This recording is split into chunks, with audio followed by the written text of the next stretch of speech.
are you from an injury standpoint? We're pretty good. Well, typical bumps and bruises as you get through the season and play a physical game like we did last Friday night. But we're pretty good. I know it's always a knock on wood answer, but it just seems from an outside perception that you're healthier at this point.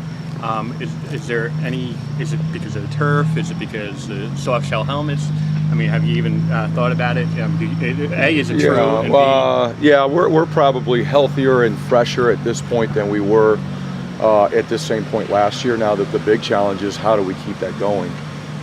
Because we're thin. We're thin a lot of spots. Our depth is a real concern. We went into training camp with a different mindset on how to keep our players fresh and healthy. And there's a lot of things that go into it. The field, the soft shell helmet guardians is part of it. We probably had the fewest amount of concussion issues through this amount of practice time that I've ever been a part of. Our players are fresher, right now because of the schedule that we've been able to give them, the days off that we've given them. So I'm happy with where we're at right now. But again, the challenge is going to be how do we keep it up. Larry Stevens, what is he showing you to get that opportunity to be on scholarship this year?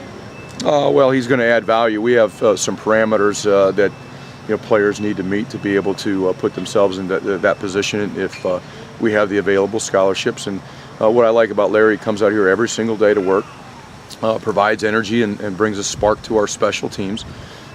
He gave great effort the other night, and he'll continue to show up and make a difference out on the field for us as we go through the season. How much of his value does come on special teams where he's able to do it? Yeah, that's where his most used, and that's where the biggest value comes is from on that. He really accepts that role. He really thrives in it. He's very enthusiastic about going down, and whether it's covering kicks or holding guys up, that's what he wants to do. I think you played 9 true freshmen, but you dressed 17. We talked about Jonathan earlier in the week, but do you foresee other true freshmen playing in this game? It just depends on how the game plays out. I mean, there's as a coach, every true freshman that you play in a game, you get a little concerned because the more that you play, they just don't have the experience. They don't have the banked reps. They haven't been in those situations that come up on game day, at least in college, and you get concerned about it. So I'm not sitting here having a plan to break a record of the number of true freshmen that we can have play. It's going to be all based on situation, injuries, and their performance in practice. And then when they do get their opportunity, how do they do? And if they can earn the trust and we believe that they can go out and help our football team win regardless of situation, and we'll play him.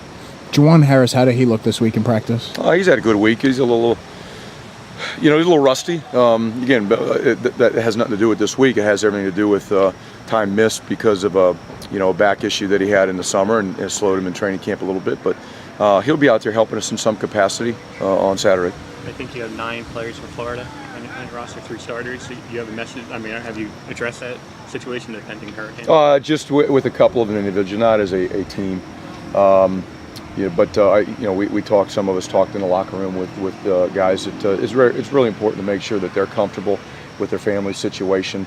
We do talk about it. We're well aware of the situation, and we got a game to play. But the first thing that's the most important to all of us here is that our players feel good about their families and their safety, and that they're going to be taken care of in a situation like this. And that's what we all care about. Yesterday on the radio show, I think you said that it was the best you've seen the offensive line look was that Washington game. What specifically about the line did you like? We ran the ball a little bit better, and we protected the quarterback better. Last year, it's no secret, the quarterbacks took a lot of criticism, and it wasn't just the quarterbacks. We didn't protect the quarterback very well. We played a very good defensive front last Friday night, and we protected the quarterback, and we were able to create holes for our running backs to run, and we were able to move the sticks running the football, and that's what we want to be able to do. And with the combination of those two things, I thought we played our best game. And you look at mental errors, it was the fewest amount of mental errors that our offensive line has had too in the last 13 games. So really pleased, but not where we need to be. We're not a finished product at any spot by any means. We have a long way to go out and play our best football game. And but I do like the progress that we've made, especially at the offensive line. How confident are you in the field goal PAT unit at this point? I'm very confident, but it has to show up on Saturdays. What we see out here at practice, when we go good on good, I see some great days. Yesterday we had the best kicking day that we've had in terms of field goals. We kicked 10 field goals each Tuesday and each Wednesday.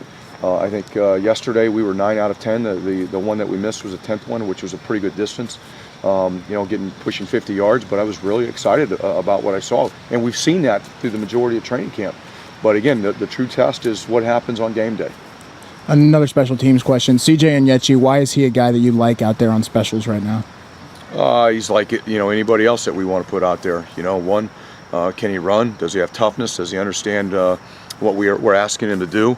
And that's what CJ does. He brings a big physical body that can run, that really wants to help his football team be successful, and he wants to do it on special teams. And we can't find enough of those guys. When we had 4 true freshmen, including the kicker, we had 3 linebackers running down on our first kickoff of the season. We didn't have that last year. We didn't have those linebacker bodies to run down on special teams or hold up on special teams. So it was good to be able to see those 3 guys go down there. All 3 of them lined up right in a row together. And CJ and Devera and Olakunle, and we'll get to Tyshawn and other guys in the mix also. But really like what CJ and those other guys did last Friday night. You stopped a run really well against Washington. I know it was an emphasis all training camp. The Eastern Michigan has a pretty good back, Ian Erickson.